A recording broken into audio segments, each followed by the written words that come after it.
Hey guys, today I want to talk about my first impression for Wuthering Wave from the technical test gameplay that we managed to see on YouTube and Twitch so far. A quick reminder, this is not a closed beta. This is way before that. So what we are seeing right now is a very bare bone and is still being developed behind the scene by Kuro Games. So many of the negative points that we may have right now will probably get addressed and fixed in the future version. So I think the first closed beta of the game will look incredible. So in this video, I want to talk about the art style, the idea and the gameplay behind Wuthering Wave, and what I like and dislike so far. So first, let's talk about the art style and the character design. I think the character design is absolutely amazing. Okay, it looks beautiful. Each character looks a little bit different than one another. They have unique skill. Even the gameplay of each character can be very, very different. The main character is okay. I think it's okay. It's not like mind blowing. I like the girl with the blue hat way much more.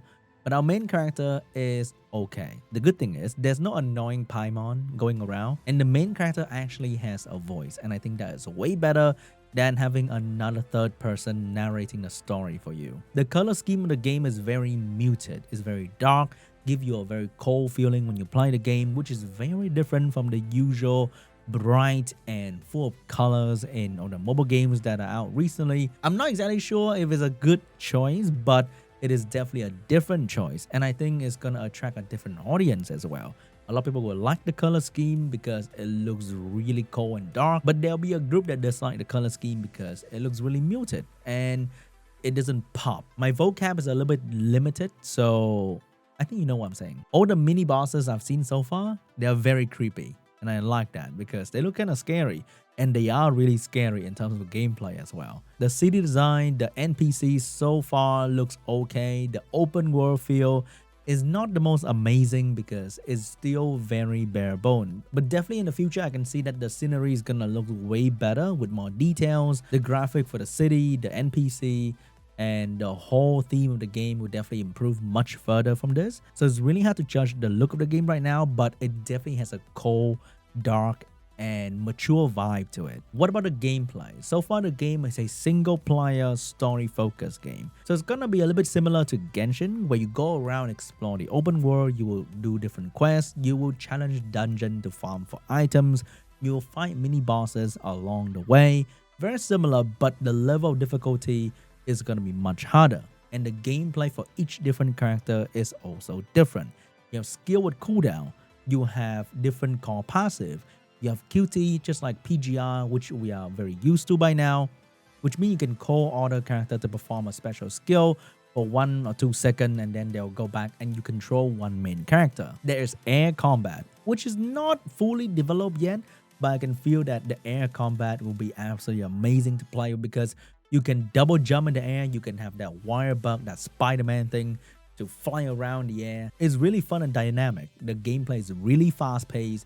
The boss is extremely difficult. For now, maybe it's going to be easier when people figure out how to do things, but even the earlier bosses, mini bosses can feel quite challenging right off the bat. And the game doesn't really shy away from being challenging, which is Kuro Games' trademark by now. It's gonna be a tough game from start to finish. Other than that, running around, swimming, climbing, wall running, flying with the umbrella like playing Fortnite. I can't take the umbrella seriously. All of those will feel smooth and amazing.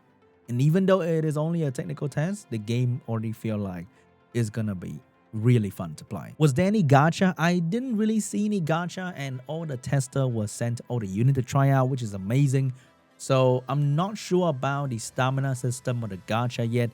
The equipment system doesn't seem like it's gonna have RNG stat, which is amazing. I hate that system from all the other gacha game that I play. RNG stat is a very easy and lazy way for the game developer to make you play the game longer and make you come back to farm that damn dungeon. But so far, I haven't seen the RNG stat yet, and the stamina system I think is in there, but it's not gonna be the main thing for this technical test.